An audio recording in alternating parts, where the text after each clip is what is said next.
Good evening and welcome to the Press Box. I'm Vanessa Johnson. For the next 30 minutes, I'll be your host. With me are Ty Reynolds and Jay Marcks. How you guys doing? Jay, how you been? Good to be back. Okay. Before we get started, I'd like to remind our viewers that this is a live show. So if you have any questions you want to ask, give us a call at 873-6713. Okay, guys, last show of the season. Let's talk college football. What do you think of the significant bowl games? Well, the significant bowl games here are, of course, the Orange Bowl and the Rose Bowl. I think the Orange Bowl, this is going to be a great football game. First of all, Jay, you got the two top defenses in the country here. Miami's a top-rated defense with averaging 10.8 points a game, and Nebraska gives us something like 12.1 points per game. I think it's interesting that they may bring Tommy Frazier back for this game because here it is, it's an option-type quarterback. I don't think that style of offense is going to work against Miami's defense. There's too much speed. They're too much like a pro team over there. I think that they might be better off leaving the types of plays that they have in there for their backup quarterback. I think this is going to be awfully hard for Nebraska to go down there and win that football game. And if Miami wins, I think that that'll be a great quality win. But I think Penn State's going to come out in the Rose Bowl being about an 11-point favorite here. I think they're going to win that football game. I think Penn State could easily be a national champion here, even though I don't like them and I don't think they're the best team. I think that you mentioned option type of offense. I think Nebraska's only chance to win that game is to run the option play. If you try to pass on them and play a pro-type offense, I think that's where Miami, they're more experienced in seeing that. That's the kind of offense they run in practice and all. But I think I have to agree with you. Nebraska and Miami, that's got to be a toss-up. In fact, I think the odds makers have Nebraska as the underdog. Right. And Penn State's favored, and it looks like Penn State's going to just be a shoe-in for the What's the line on Penn State? 17. 17. I only thought it'd be an 11 to 13-point pick. Here it is at 17. No, it's Oregon's first trip to the Rose Bowl since 1937, so I don't think the odds makers think they'll do very well. That's right. And if Penn State comes out on top, and I don't really see them as a number one team. What? No. Yeah, of course they are. I don't know. I don't think that they would be the best team there. No, I don't think they could beat Miami. I don't think that they could beat Nebraska. I don't know if they could beat Florida. I was just going to say they could have beaten either team that played in the Georgia Dome this weekend. Penn State would have dominated either one of those teams. I don't think so. And this matchup that they're going to have out there is going to be really interesting. First of all, I really don't know how good or how bad Oregon is. Here it is. They had some really good games during the year. They played USC very well, but then here it is. They got killed by Utah early in the year. And I don't know what to expect. Well, Utah's not a bad team this year. Yeah, but they didn't lose to them. They got killed by them. Right. Yeah, well, Oregon's the kind of team, they're more offense-oriented. So I look for there to be a lot of points scored in the Rose Bowl because Penn State's defense is good, but they have been giving up points at the end of the game, okay? And they're not one of the top defensive teams in the they're giving up 21 points a game. Yeah, so Oregon will be able to score, but Penn State will be able to score too. So you look for that game to be about 40 to 30. Yeah, Penn State's the number one offense in the country. They were averaging something like 47 points a game. Okay. Well, we have a phone call. Thank you for calling you on the air. Yes, I want to know what's the criteria that you're using for ranking or selecting the teams to be number one, number two. As I understand, most of the coaches' polls use the school's win-loss record. And if you think that Penn State isn't good enough to beat Miami or Nebraska, at the end of the season, you got to look at their win-loss record, and I think that's how they determine who's number one. Yeah, true. They do look at the win-loss record, but what I look at is who I think is the best team. Personally, I think Nebraska and Miami are the best teams here this year, and what my vote means nothing because I don't have a vote that counts.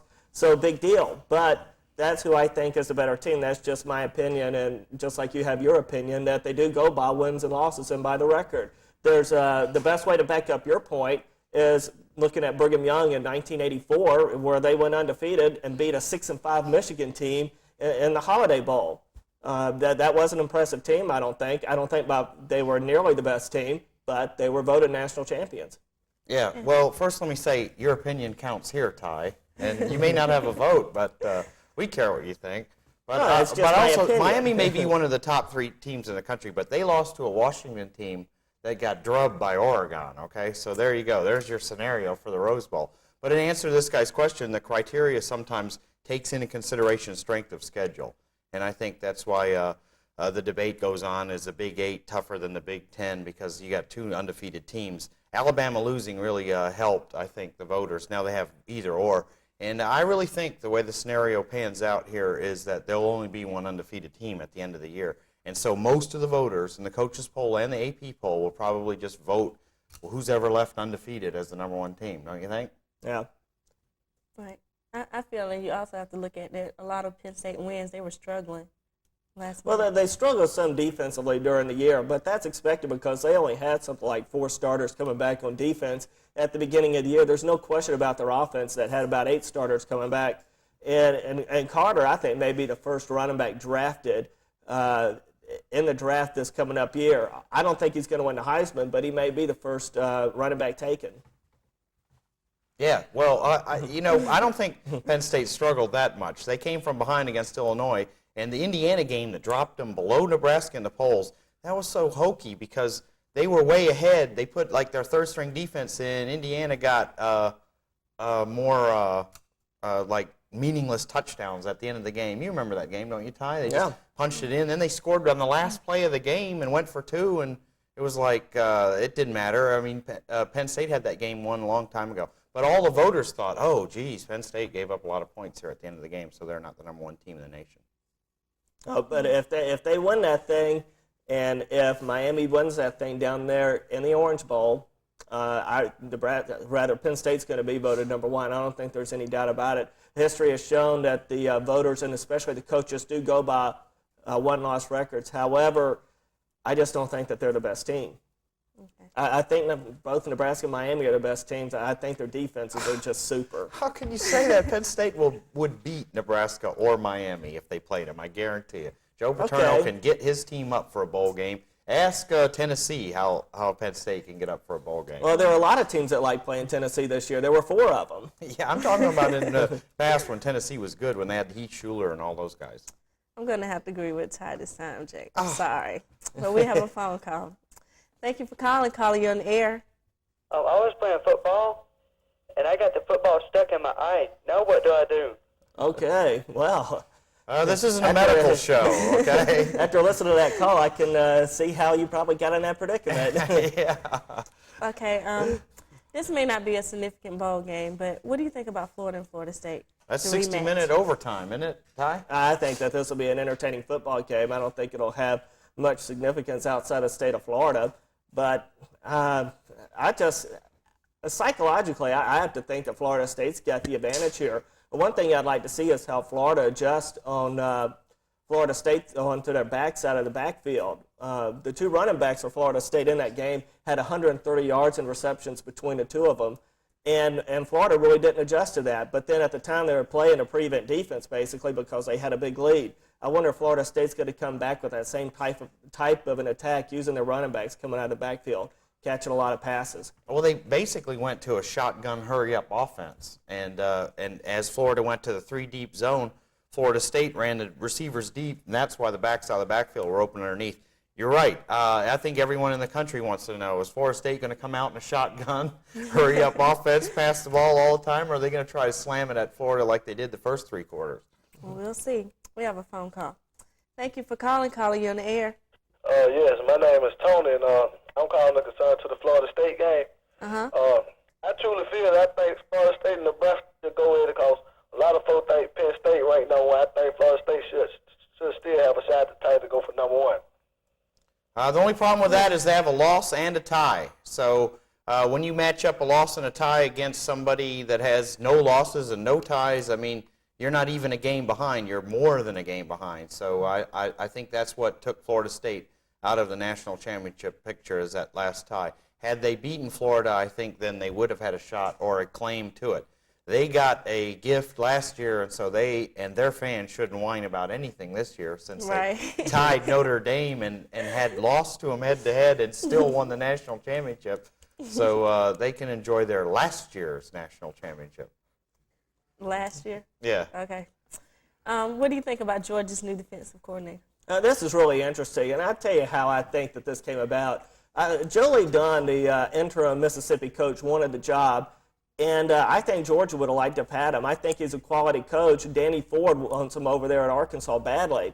And I think he will be working under Danny Ford. I mean, Danny Ford's a guy that knows what he's talking about, knows what he's doing. But here it is, Ray Goff decides on Joe Kynes. The reason that I think he did that is because Jolie Dunn is a linebackers coach and basically would have said, I don't need these other assistants that you have here. You need to clear them out. Well, one of them is one of Ray Goff's good friends, Dickie Clark, and I think that that had a bearing on his decision here. I think Ray wants to help keep his buddies around, and that's part of the reason I think why he hired Joe Kynes for this position. Kynes has got a pretty good track record, and he had a solid defense with Florida back in 1984 when they were when it led to their probation. That was one of the tougher defenses that I saw. But the talent that they had down there at Florida compared to the talent they have in Georgia now is night and day. So I'm really curious to see how he does. I don't know. I really, with Ty, thought they would hire Jolie Dunn, and I don't know. There was Jerry Glanville. They could have got an ex-Falcon coach to be the defensive coordinator, couldn't they have? Well, I think they learned from their mistake last time. Exactly. Well, I just want to comment on this. While I was up in Wisconsin, I heard a story they put out there that the Georgia fans had put Ray Goff in the hospital with a stress-related disorder of his stomach. And I just want to know, were you the ringleader of that? I wish I could take credit for that. Maybe I'll do something I to thought make you it right worse. away. I said, that Ty's been calling Ray Goff every night. Now he's in the hospital. I bet you did that, Ty. Well, we have a phone call now. Thank you for calling you on the air. Good evening. Hi. Hi, the first time caller. Love your show. I look at that. Look at the right play you guys show. You guys really have a good time down there. Yeah. Like you're It's having all great 'cause of time Vanessa. Down there. Okay. Let's change the track a little bit to a little pro football, shall we? Yeah. Right. Sure. So about the massacre of the Falcons yesterday, I was watching ESPN earlier, and there was a round table, and they were discussing the National Football League, whether this year is more parity or mediocrity. What do you guys think? And ladies? I think it's more parity. Yeah, I think there's a ton of parity this year. I mean, Right. if you look at the schedule this week, I think that there's only about 3 games, and that's including the Falcons game, where you're having neither team in the contest who is going to be in the playoffs or has a chance for the playoffs. And there's only 3 games like that this weekend. This is a great year for the NFL. There's still a lot of teams out there with 3 weeks left in the season in the hunt for a playoff. I think it's a huge year for parity. I agree. I'll with tell you, Jay. the difference between mediocrity and parity is free agency. This year and last year, with the free agents moving from team to team, you have teams that are bad getting better and teams that are better getting worse. So that's where parity comes in. Everybody's sort of moving personnel-wise to the 500 level. And you'll see this week, I think especially, teams that are 6-7 will win and be 7-7. Teams that are 7-6 will lose and be 7-7. And so, teams will be, I think that, the talent level is almost even now, except for the 2 big teams, the San Francisco and the Dallas teams are probably head and shoulders above. But you look at the AFL, the old AFL teams, they're all the same to me. I mean, they all have a shot at winning their conference. And the NFC, they have so many teams at that 7-6, 6-7 level that just shows that NFL is gotten to where any team is really can beat any team on any Sunday, and I think that's what the original plan was. Well, last year I thought that there was quite a lot of parity then also. Yeah, last year was the first year of free agency, wasn't it? And then this year was the second. Anyway, free agency. Free agency is what You're the NFL man, Jay. Yeah, free agency is what's made the NFL more aligned to parity. And it's not mediocrity at all, except in the Falcons' case. Okay, we have a phone call. Thank you for calling you on the air. How you doing? We're fine. My thing is with the Rankin Smith, I think he should just let the purse strings go and just go out and get some talent, because the rate the Falcons are taking now is just, they're going downhill, and they're going to continue to go downhill, and they've been going down ever since I've lived in Atlanta, and I've been here all my life. Au contraire. They went uphill with Lehman Bennett, okay, and then they got to a plateau, as the Smiths said, and they were no longer satisfied with just going to the playoffs. They wanted to go farther in the playoffs, and so then they got that bum Dan Henning in here, and he ruined everything. They did go downhill during the Henning regime, and Glanville, how can you say they went downhill? They went to the second round of the playoffs, I think, in his second year here, and then they canned him. And I think that this year is a marked improvement over last year. This year, sure, they get blown out by the 49ers, 49-3 and 50-14. but they've beaten all the teams they're supposed to beat this year, haven't they, Ty? And so that's why they're 6-7. Maybe they should have won that Saints game, like I said they should have, and then they'd be going to the playoffs.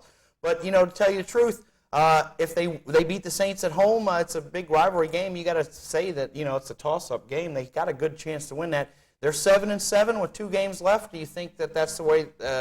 I think that's a much improved over last year. Last year, weren't they 5-9 or something like that? Yeah, but this year I can see them easily losing those last 2 games. I think they should beat New Orleans at home this weekend. New Orleans' defense is even worse than the Falcons. And then you got a game up in Green Bay at Wisconsin. The Falcons never play well up in Milwaukee or Green Bay. I think that they're going to lose that game. And then finally, you're coming home playing Christmas Eve against an Arizona club that might be fighting for a playoff berth, and I'll tell you why. 2 of their last 3 games are the Falcons and the Redskins, and they're 6-7 right now.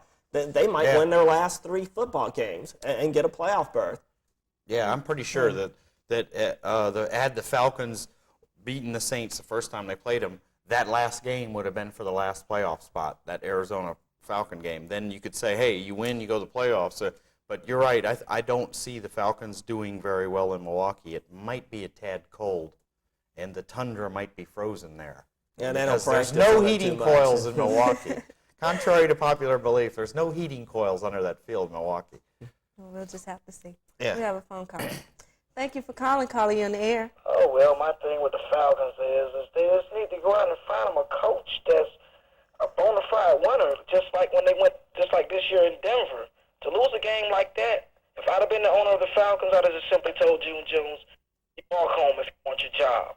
But I feel they need to go out and find a bona fide coach. They need to fire June Jones, the whole coaching staff, revamp it, spend a little money, get a good bona fide pass rusher, draft a quality quarterback and a good running back, and maybe they'll be that next year, I hope. Okay, thanks for your call. All right, have a good one. All right, you take care. All right, First of all, I think they... Okay, Jay. Wait, they have a couple quality quarterbacks. I think George isn't the best quarterback in the world, and we've criticized him here on the show before, but he's not the worst quarterback in the world. And Hebert, or is that how you pronounce it? It's a foreign name, isn't it? And he's okay too. I mean, he hasn't really gotten a shot. With the type of ice cream. He hasn't really gotten a shot to show anything except for that one game he came in and won for him. But the Falcons are on the right track. They definitely need to scrap the offense, and I don't think it's the coach's fault in this case. This year, June Jones has said he's learning as he's going along. However, the caller made a good point. They always get these retread coaches. Like June Jones was in an organization, so they brought him back. Glanville was in an organization, so they brought him back. Marion Campbell was in an organization, so they brought him back. There might be something to that comment, where they need to just, settle on a person. The problem with the Falcons has always been and always will be good, sound football men won't come here because they don't get control of the team. Right. Parcells or Jimmy Johnson, somebody like that is not going to come here because the Smiths want to retain control of the team and retain their general manager, and that won't work. You got to turn it over to somebody. You just got to go, hey, here's the program, turn it around, and the Falcons aren't willing to do that. Until they do that, and I think they did that with Eddie LeBaron. Didn't they turn the whole thing over to LeBaron? Basically. He hired Bennett, and they won the division and went to the playoffs 3 out of 5 years. And I think if you look around the NFL, that happens more times than not.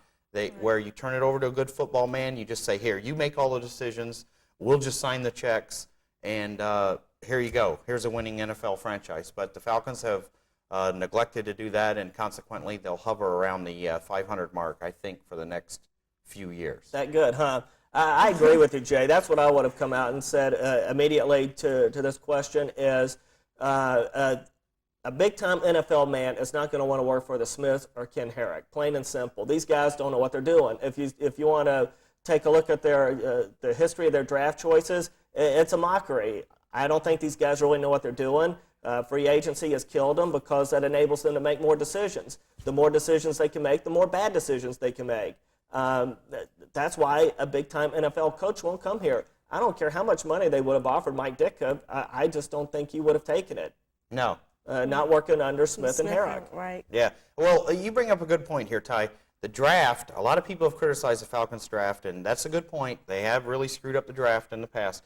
But now the NFL's changed, okay? The draft is only a supplemental program. Now, you make or break your team with free agency, whether it be the Plan B variety where no one wants to sign a player and you can go in and pick them up for whatever you want, or actually going out and courting a player like a recruiting process and like bringing Reggie them in. White. Yeah, okay, that's how you're going to build your team now in the NFL. I mean, the times have changed. And then you supplement your program with the draft. So maybe the Falcons will probably benefit from that new scenario. I'm not sure, because they certainly don't know how to draft players. I agree with that philosophy. That the important maybe thing the here free agency is will free help. agency, because that enables you to make more decisions. So I agree with that. Yeah. Well, that organization needs a lot of work.